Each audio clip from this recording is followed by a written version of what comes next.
Friends, welcome back to my channel. This is Neha Patel and कैसे हो आप सब लोग। पहली बार मैं CSET पर वीडियो बना रही हूँ क्योंकि मैं हमेशा ही एग्जीक्यूटिव या प्रोफेशनल पे बनाया करती थी। तो CSET पर वीडियो बनाने से पहले मैंने थोड़ा सा रिसर्च किया CSET के ऊपर, उसके पास्ट पेपर्स देखे, बिकॉज मैं हूँ CS फाउंडेशन वाली। तो मैंने नोटिस किया कि फाउंडेशन और CSET बहुत ही ज़्यादा सिमिलर है, सब्जेक्ट्स बहुत सिमिलर है, मोड ऑफ एग्जाम सिमिलर है, MCQ बेस्ड है।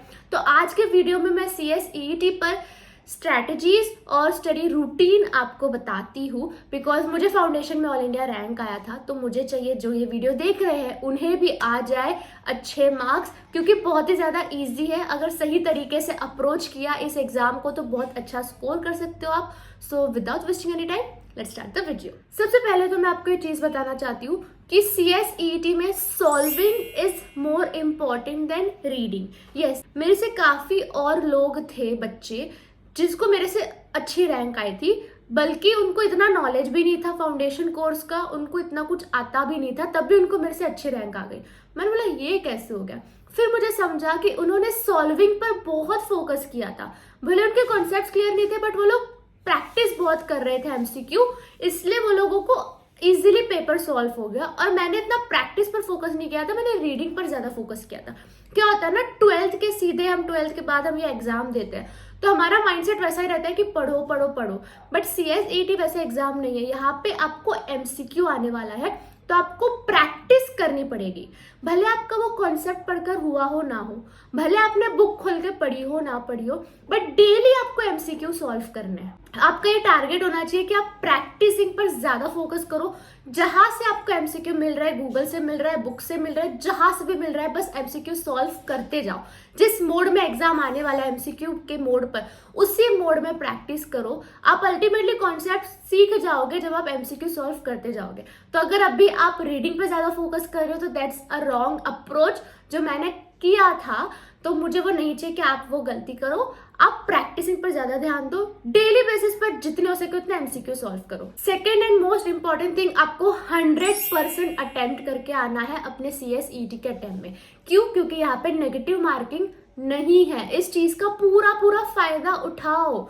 क्योंकि क्या होता है ना, जब मैं एग्जीक्यूटिव में थी तब हमको MCQ था, उसमें नेगेटिव मार्किंग हुआ करती थी, तब सोचना पड़ता था लिखे ना लिखे, टिक करे ना करे। अभी क्यों करना है आपको, अभी क्यों सोचना है। समझो आपके 5 मिनट बचे और आपके 10-12 क्वेश्चन है, तो आपको जो ठीक लगे आप टिक कर दो लास्ट में।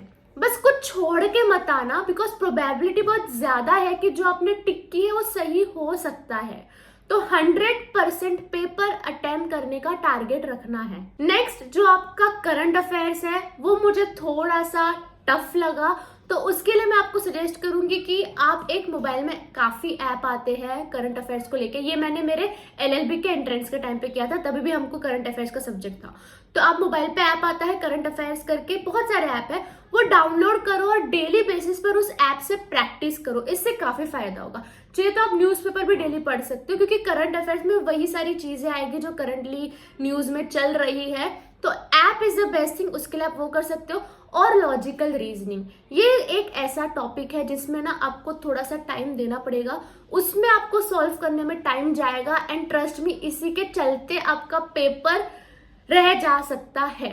तो लॉजिकल रीजनिंग में ध्यान दो, उस पर ज्यादा फोकस करो और सॉल्विंग उस पर ज्यादा करो। जितना सॉल्व करोगे उतना आपको हैबिट हो जाएगी, आदत हो जाएगी, ताकि आपका ज्यादा टाइम कंज्यूम ना हो एग्जाम के टाइम पे। सो लॉजिकल रीजनिंग और करंट अफेयर्स, इन दोनों सब्जेक्ट को संभाल के थोड़ा टैकल करना। एंड ऑब्वियसली मॉड्यूल तो रीड करना ही है आपको। जो भी मॉड्यूल है, इसके 4 मॉड्यूल होंगे, उसके पीछे ना आता है क्वेश्चन, सैंपल क्वेश्चन पेपर, उसको सॉल्व करो। हर एक सब्जेक्ट के बाद सैंपल क्वेश्चंस होते हैं, उसको सॉल्व करो, उसमें से पूछते ही पूछते हैं। और हाँ, नवंबर के थोड़ा पहले ना ICSI खुद एक सैंपल पेपर निकालेगा अपने वेबसाइट पर, उसको ध्यान से सॉल्व कर लेना, क्योंकि उसमें से क्वेश्चंस आते ही है। ये सब चीजें बहुत माइनर है, बट जब आप ये सब करोगे तो आपका कॉन्फिडेंस बढ़ेगा और आप एग्जाम में अच्छे से प्रिपरेशन होके एग्जाम दे पाओगे। एंड लास्ट में मैं बस ये बोलना चाहती हूँ कि हमें ऐसा लगता है, हमारी मेंटालिटी 12th स्टैंडर्ड जैसी होती है कि बस पढ़ते जाओ, जो बुक में है वही पूछेंगे। बट ऐसा CS में नहीं होता है, जो बुक में है वो छोड़ के सब पूछेंगे यहाँ पे। तो बुक सिर्फ कॉन्सेप्ट्स के लिए पढ़ो, बाकी सॉल्विंग तो आपको बाहर से ही करनी है, आपको क्लासेस से बुक मिली होगी, वहां से करो। Scanner is the best thing, scanner खरीद लो, सबसे बेस्ट इन्वेस्टमेंट है। स्कैनर से सॉल्व करो, उसमें से डेफिनेटली पूछते हैं। ऑनलाइन काफ़ी ऐप आती है CSET की, वो डाउनलोड करो, उस पर रेगुलरली प्रैक्टिस करो, बिकॉज बुक से काफ़ी कम चांसेस है आने के। आएंगे तो पास्ट ईयर पेपर से आएगा, या जहाँ से आप क्वेश्चन सॉल्व करोगे आपको थोड़ा तो आइडिया आ जाएगा कि हाँ ऐसे टाइप के क्वेश्चन आते हैं, जिससे आपको बहुत हेल्प हो जाएगी। So yes friends, that's it. I hope आपका CSET का नवंबर का अटेम्प्ट बहुत अच्छा जाए, एंड आई होप ये वीडियो आपको सही टाइम पर पहुंची हो। आप ये सब चीजें इंप्लीमेंट करो, I am very much sure आपको बहुत अच्छे मार्क्स आएंगे। और जब पास हो जाओ उसके बाद एग्जीक्यूटिव और प्रोफेशनल के लिए तो मैं हूँ ही आपके साथ, आप मेरे वीडियोस तब भी देख सकते हो। सो मिलते हैं दोबारा बहुत जल्द। Bye, best of luck.